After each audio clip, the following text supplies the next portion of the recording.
Hello friends, मैं कृष्ण कुमार अपने channel Binnu academy में आपका स्वागत करता हूँ। दोस्तों, आज का टॉपिक है शरीर में गति। Topic number 8। Question number first है, सूची फर्स्ट को सूची सेकंड से सुमेलित कीजिए तथा सूचियों के नीचे दिए गए कूट का प्रयोग करते हुए सही उत्तर का चयन कीजिए। सूची फर्स्ट, सूची सेकंड। सूची फर्स्ट में संधि है और सूची सेकंड में विशेषता। धुराग्र संधि, ये अचल संधि, कंदुक खल्लिका संधि और हिंज संधि।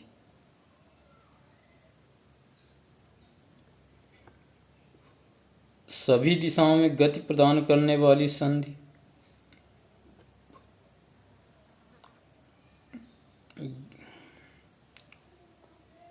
एक दिशा में गति करने वाली संधि। गर्दन और सिर को जोड़ने वाली संधि। गति ना करने वाली संधि। ये गति ना करने वाली संधि अचल संधि हो गई। धुराग्र संधि ये गर्दन और सिर को जोड़ने वाली संधि है। कंदुक खल्लिका संधि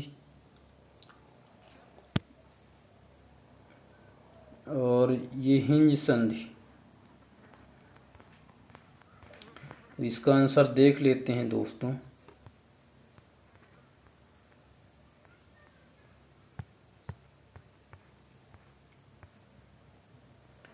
धुराग्र संधि गर्दन और सिर को जोड़ने वाली अचल संधि, गति ना करने वाली संधि। और कंदुक खल्लिका संधि सभी दिशाओं में गति करने वाली संधि। और हिंज संधि एक दिशा में गति करने वाली संधि। इसका आंसर डी होगा।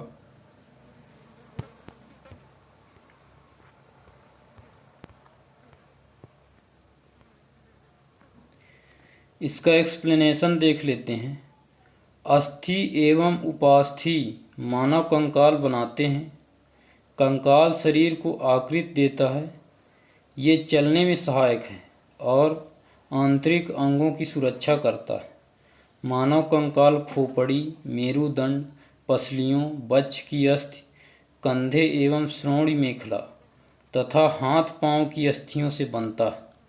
मानव कंकाल में विभिन्न संधियां होती हैं। गर्दन और सिर को जोड़ने वाली संधि को धुराग्र संधि।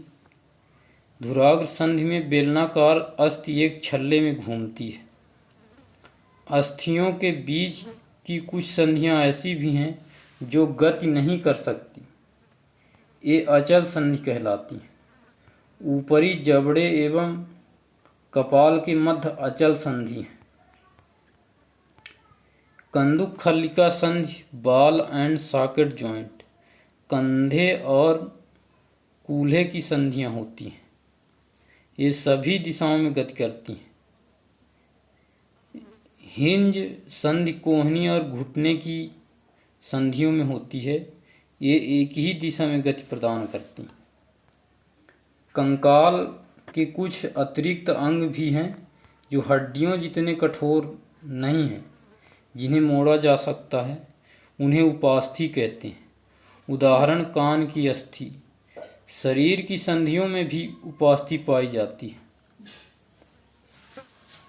क्वेश्चन नंबर 2 है, मानव शरीर की पेशियों के संदर्भ में निम्नलिखित कथनों पर विचार कीजिए। संकुचन की अवस्था में पेशी छोटी, कठोर एवं मोटी हो जाती है। यह अस्थि को खींचती है। पेशियों के जोड़े एक साथ सिकुड़ने एवं फैलने से अस्थियां गति करती हैं। उपर्युक्त कथनों में से कौन से कथन सही हैं? केवल एक सही है इसका, फर्स्ट वाला। एक सही है परंतु 2 गलत है, क्योंकि पेशी केवल खींच सकती है, वह धक्का नहीं दे सकती। पेशियों के जोड़े के एकांतर क्रम में सिकुड़ने एवं फैलने से अस्थियां गति करती हैं। न कि एक साथ सिकुड़ने व फैलने से। किसी अस्थि को गति प्रदान करने के लिए दो पेशियों को संयुक्त रूप से कार्य करना होता है। जब दो पेशियों में से कोई एक सिकुड़ती है तो अस्थि उस दिशा में खींच जाती है। युगल की दूसरी पेशी शिथिल लंबाई में बढ़कर पतली हो जाती है अवस्था में आ जाती है। अस्थि को विपरीत दिशा में गति प्रदान करने के लिए अब शिथिल पेशी सिकुड़कर अस्थि को अपनी पूर्व स्थिति में खींचती है, जबकि पहली पेशी अब शिथिल हो जाती है। क्वेश्चन नंबर अगला है, केंचुए की शरीर रचना व उपयोगिता के संदर्भ में निम्नलिखित में से कौन सा कथन सही नहीं है। केंचुए का मेरुदंड लंबा तथा शरीर की पेशियां क्षीण एवं असंख्य होती हैं। केंचुए में गति शरीर की पेशियों के बारी बारी से विस्तारण एवं संकुचन से होती है।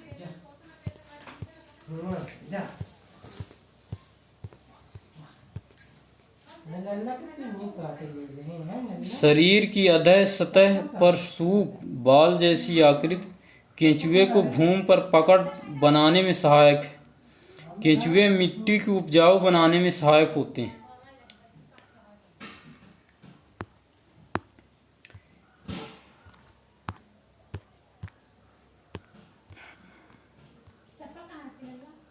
इसमें से ए नंबर सही नहीं है,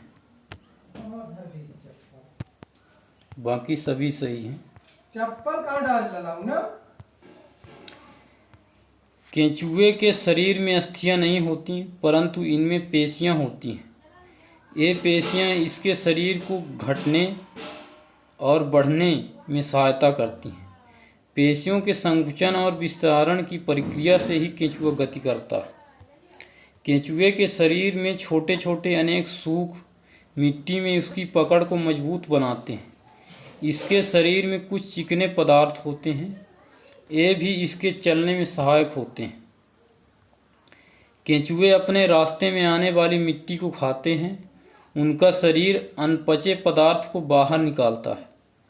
केंचुए द्वारा किया गया यह कार्य मिट्टी को उपजाऊ बना देता है, जिससे पौधों को फायदा होता है।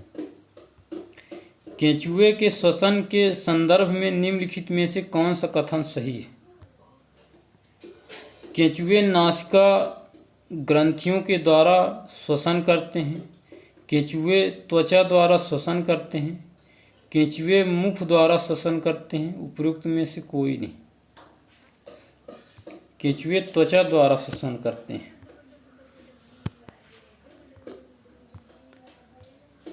क्वेश्चन नंबर 5 है, निम्नलिखित कथनों पर विचार कीजिए।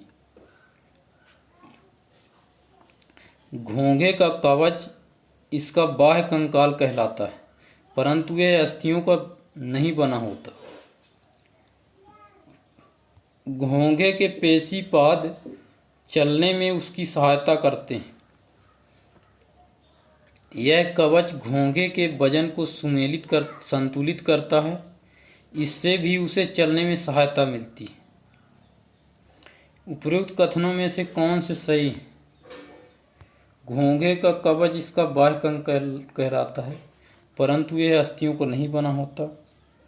यह कवच घोंघे के वजन को संतुलित करता है। इससे भी उसे चलने में सहायता मिलती है। तो इसमें सही है 1 और 2, क्योंकि कवच जो है घोंघे को चलने के लिए सहायता प्रदान नहीं करता। घोंघे का कवच इसका बाह्य कंकाल है, परंतु यह अस्थियों को नहीं बना होता। यह कवच एकल एकक होता है और यह घोंघे को चलने में कोई सहायता नहीं करता। यह घोंघे के साथ खींचता जाता है। घोंघे के पाद या पैर एक मोटी मांसल संरचना के रूप में होते हैं, जो दृढ़ पेशियों के बने होते हैं। घोंघा अपने इन्हीं पेशी पाद की सहायता से चलता है।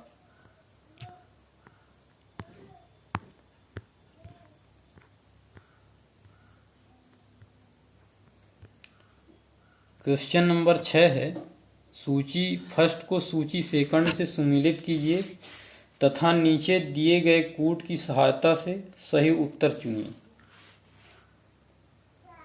तिलचट्टा, पक्षी, मछली और सर्प।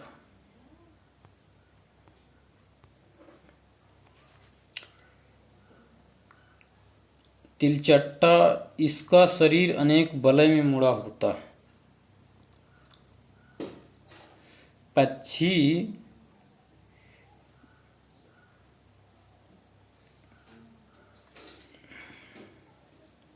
तिलचट्टा इसका शरीर कठोर बाह्य कंकाल द्वारा ढका होता है।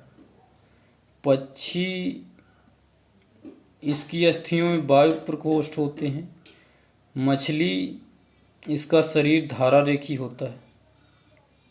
सर्प जो है, इसके शरीर जो है अनेक वलय में मुड़ा होता है। फर्स्ट का थर्ड और सेकंड का फर्स्ट, बी का फर्स्ट, सी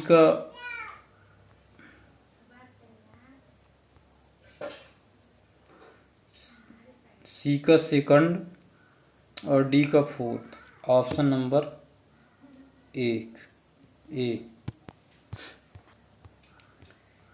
तिलचट्टे का शरीर कठोर बाह्य कंकाल द्वारा ढका होता है। यह कंकाल विभिन्न एककों की परस्पर संधियों द्वारा बनता है, जिसके कारण गति संभव हो पाती है। तिलचट्टे में उपस्थित विशिष्ट पेशियां चलने और उड़ने में उसकी सहायता करती हैं। पक्षियों की अस्थियों में वायु प्रकोष्ठ होते हैं, जिनके कारण उनकी अस्थियां हल्की परंतु मजबूत होती हैं। अग्रपाद की अस्थियां रूपांतरित होकर पक्षी के पंख बनाती हैं। मछली का सिर एवं पूंछ उसके मध्य भाग की अपेक्षा पतले एवं नुकीले होते हैं। शरीर की ऐसी आकृति धारा रेखी कहलाती है। मछली शरीर के दोनों ओर एकांत क्रम में वलय बनाकर जल में तैरती है। सर्प का मेरुदंड लंबा होता है। शरीर की पेशियां क्षीण एवं असंख्य होती हैं। वे परस्पर जुड़ी होती हैं। सर्प का शरीर अनेक वलयों में मुड़ा होता है। प्रत्येक वलय आगे को धक्का देता है। इस कारण सर्प बहुत तेज गति से आगे की ओर चलता है, परंतु सरल रेखा में नहीं चलता, अर्थात सर्प अपने शरीर के दोनों ओर एकांतर क्रम में वलय बनाते हुए भूमि पर वलयाकार गति करता हुआ आगे फिसलता है। सो दोस्तों, ये आज का लास्ट क्वेश्चन था। आई होप आपको समझ में आया होगा। थैंक यू, धन्यवाद।